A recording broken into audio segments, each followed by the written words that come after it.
Bienvenue.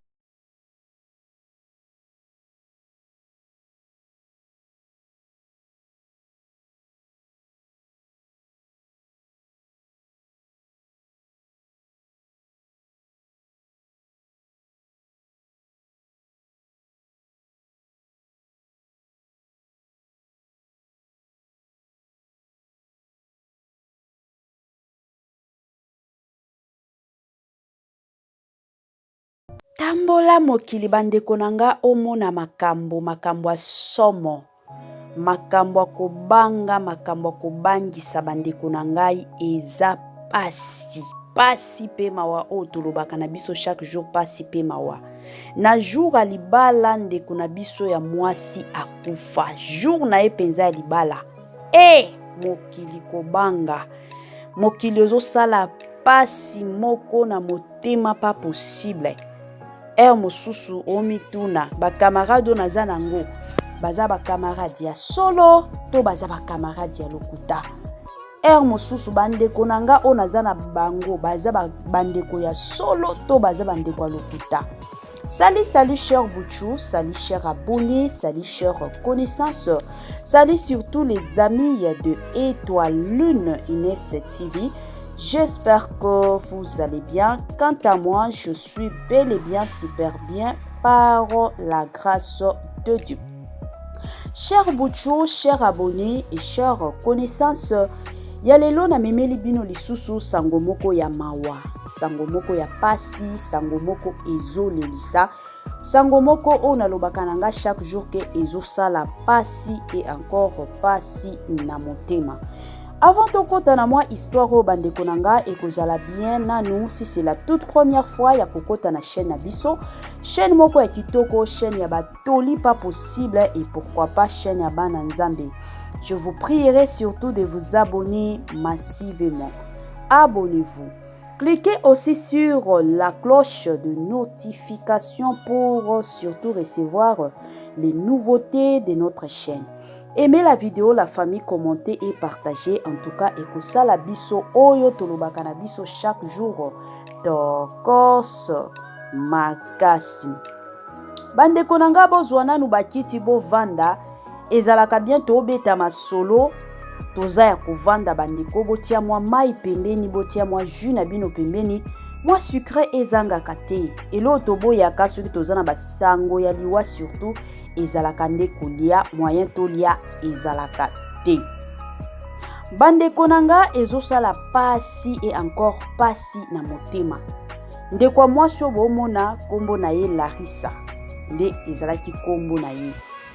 Azwaki na ye mobali na ye kandenge ezalaka mobali ya poto ya mundele. Babando solola makamnyoso ebandaki nango kokende pe kitoko. Makambo tout et okende nango bien kandenge ezalaka bandeko.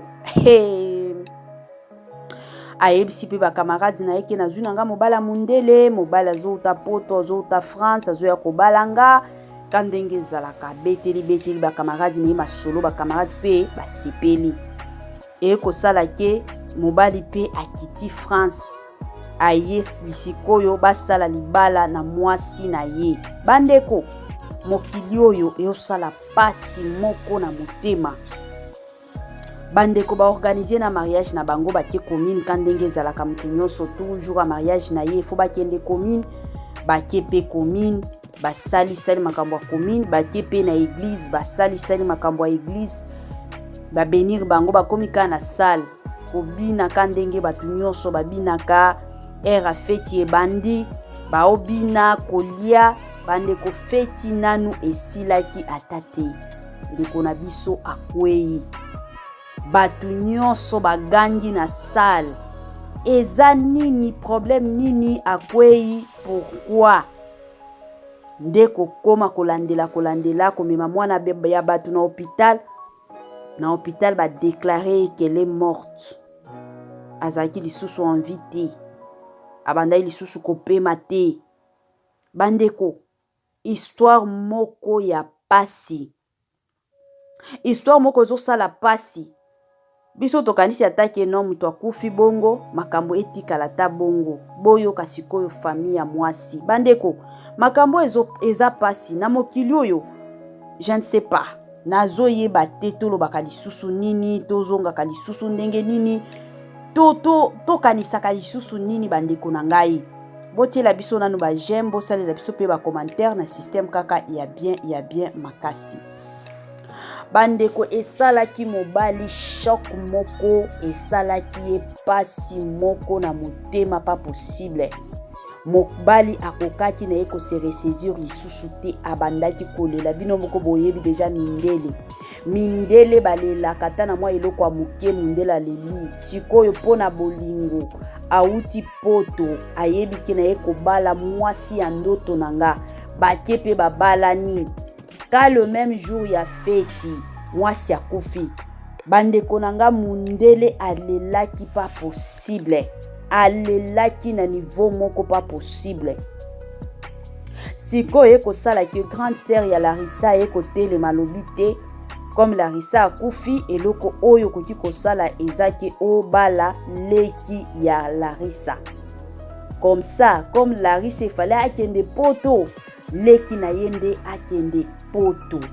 Bandeko yango eko trouble bato ebele encore ebele na motu parce que toyebi ke na ba place mosusu la plupart des hommes bango nde basengaka omona bon mwana kufi mwasi nanga kufi na balaki ye na dépensaki bambongo talaka ba visa ba banka nyonso kandenge zalaka. La plupart ya bakato mona kande mibalo omona ayeka proposer na famille que non est-ce que nakoki kozwa ta leki siko na famille oyo bayeko imposer mobali que non bala leki na ye ok omema ye poto yende azala mwasi na yo. Bandeko na ngai de l'autre côté famille ekomi ko accuser que non batu oyo batiela Larissa poison eza ba camarade na ye siko ba camarade na ye pe de l'autre côté balobi ten famille eyebaki ke mwana oyo azokufa mwana na bango azokufa yango ba preparaki leki na bango ke no tango akokufa leki na bango ye akota na ndako libala. Donc famille nde etiela mwana na bango poison. Donc ba mituna ekomi na bakanyo somi bale côté mosusu ya ba camarade côté mosusu ya famille. Bandeko nanga je ne sais pas na histoire oyo na uti ko betela bino bosalela biso ba commentaire na bino bandeko na ngai botiela biso na ba commentaire situation oyo bomona ngo ndenge nini liwa parce que tango basalaki ba autopsie ebimisaki que non batielaki yende poison selon vous, selon bino la famille. Poison oyo euta epai ya ba camarade ki jalousie to euta na famille biologique ya Larissa. Bandeko nanga nazozela ba commentaire na bino ekosunga surtout makambo oyo mingi makasi. Côté mosusu bandeko kandenge na pesa katoli na eko pesa petoli na bana basi. Na monde ya lelo c'est comme si nous vivons dans l'ignorance. La plupart de jeunes filles ba vivre penza na ignorance ya makasi. Ba jeune fille ya lelo to ba mama ya lelo to komi ko vivre na monde que non soto sali mwa eloko il faut mutunyo soto na ya wana kuna ayeba. Lelo na ba WhatsApp to komi na système ya kosala que non soto lingo poster mwa eloko za na posta ya batu o ba mona te batu o ba mona te ba mona te okoki ko bloquer bango. O bloquer bango o poster na ba statut na yo jusqu'à ce que tango statut ekolongwa après 24 heures du temps nde ozongisa bango. Lelo ba WhatsApp wana ekomi na ba option wana. Alors, toyebi keza na batu mosusu bazala kata soki akanyi na photo alingika ya tia na statut batu quand même ba yebisa ye olati kitoko bimi kitoko batu ebele bazala ka bongo. Siko soki omoni ke peut-être na batu na yo eza na batu moko bazo kotisa yo jalousie mingi en tout cas tango postaka biloko na yo yebaka ko bloquer pe batu mosusu pour que esungaka yo mingi. Lelo ebele ya batu bandeko babota jalousie na niveau moko pas possible. Batu mosusu bakomi ko yokela batu mosusu jalousie kaka pona fufu. Kaka pona fufu muto aolia fufu na ye azui photo atie na statut batu bakomi ko yekela ye motema moto. Batu mosusu neti mukusa baokoka lisusu kolala te. Baomituna pourquoi ya alia qu'il fallait fufu wana nde ezala ya ngai bandeko tozala keba.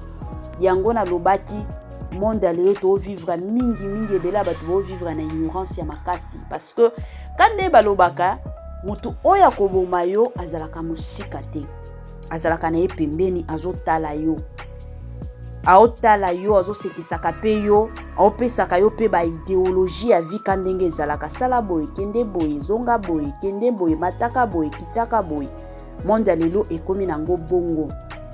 Alors bandeko nanga tolamisa miso tofongola pe miso tolamuka pe bato mosusu eza motu nyonso tu oyo batiaka na vie eza na bato mosusu ezalaka bien botika bango musika bosololaka na bino kaka ya musika na kote mosusu na bafamille oyo pe tobotama eza na jalousie moko bandeko nanga pas possible bomona bato mosusu babotama papa moko mama moko mais moko ake koboma leki na ye to grand frère na ye to grande sœur na ye pona nini ka pona jalousie et c'est qui n'est pas bien yango bandeko nanga tozala souple mingi makasi surtout dans la prière parce que toyebaka munini motema mutu te toyebaka yango te